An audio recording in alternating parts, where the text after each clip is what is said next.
there's never a smooth pre-season is what I've figured out over the last 3 years, but this is the smoothest one we've had. I think we've got as far as major injuries and things like that, we're coming in with one injury.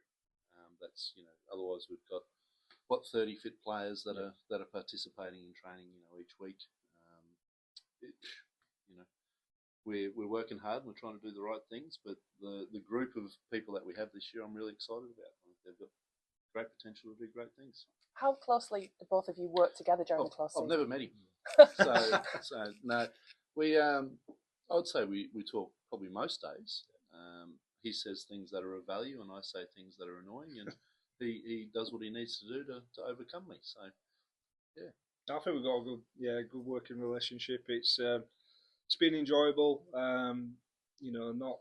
Not being as full on with the recruitment and just focusing on the coaching. It's good to have that soundboard too, to get a bit of clarity in your thoughts. So really enjoying working with Clint, and I think mainly Clint, but between us we've got a good balance to that squad now. I think we've got a lot of senior players that lead by example.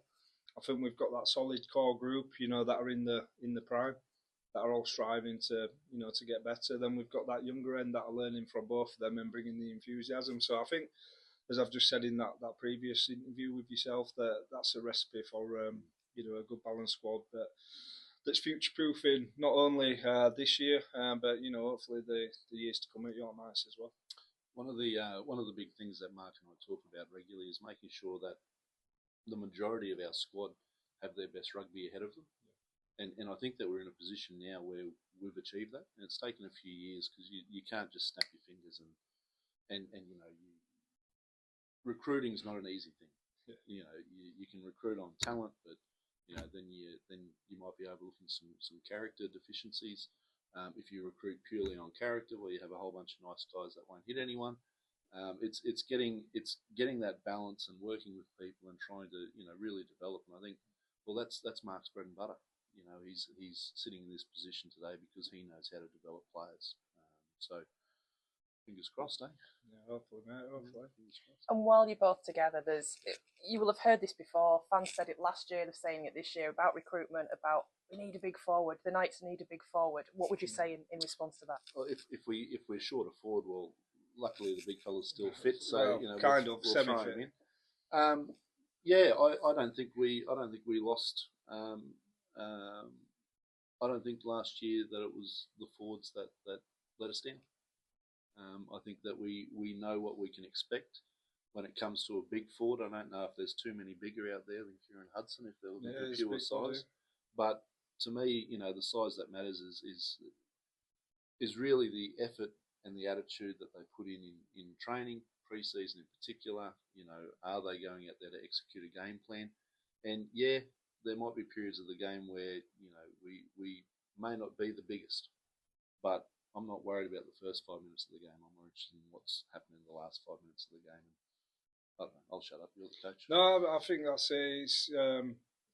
Ultimately, if you break it down, last year we lost on moments in games. I don't think we got particularly out-muscled or anything like that. It's just how professional sport unfolds. Sometimes the moments go your way and other times they don't. And we've recruited well, as I say. Big Kieran's coming in. He's definitely a big body. I think he's 110, 115 kilos. So I wouldn't call Jack Martin small either. Yeah, Jack Martin's big. You've got obviously fan favourite Mr. Teamby, who I'll politely say is big. But we've got some there. But the main thing for me, I think, is that athleticism as well. As Clint said there, there's always a weakness to your biggest strength, isn't there? Because people are going to try to use it against you. So I think you've got to get that balance not only in your team but in your forward pack. If you go out with a set of big units or slightly immobile, then the obvious way to get around it is use the strength for it against them by moving the ball around. So it's about getting them dynamics right and making sure that them dynamics are right, not only for you but whichever opposition you're playing as well. And I think we've got that balance now with guys like Brendan Santi too. When he came on the field, generally off the bench last year. Yeah. But when he came on, the energy and almost like a scrappiness, a scramble to him, to where he takes a lot of energy to just look at, let alone try and capture or avoid. So And Tomo's a machine. Well, I thought in that semi-final that we lost against Wakefield, I thought Tomo was the best player on the field, if I'm perfectly honest. And that's not in a disrespectful way to anyone else. It just shows you he's not the biggest. You know, he's a solid unit, but he's by no means the biggest. And to do 80 minutes every week in the fashion that he does, I think shows you everything what rugby league's about. He's almost that Benjamin Button type, isn't he? Like, he seems to be getting younger the more he goes on. He's in better shape. He's in better shape than the other one I met him, 3 years ago. Yeah, well, Tomo, I actually played with Tomo at York when I first came here. He'd come on loan from Castleford, I believe it was at the time, and I think he looks just as old now as he did back then when he was 16. Sorry, Tomo.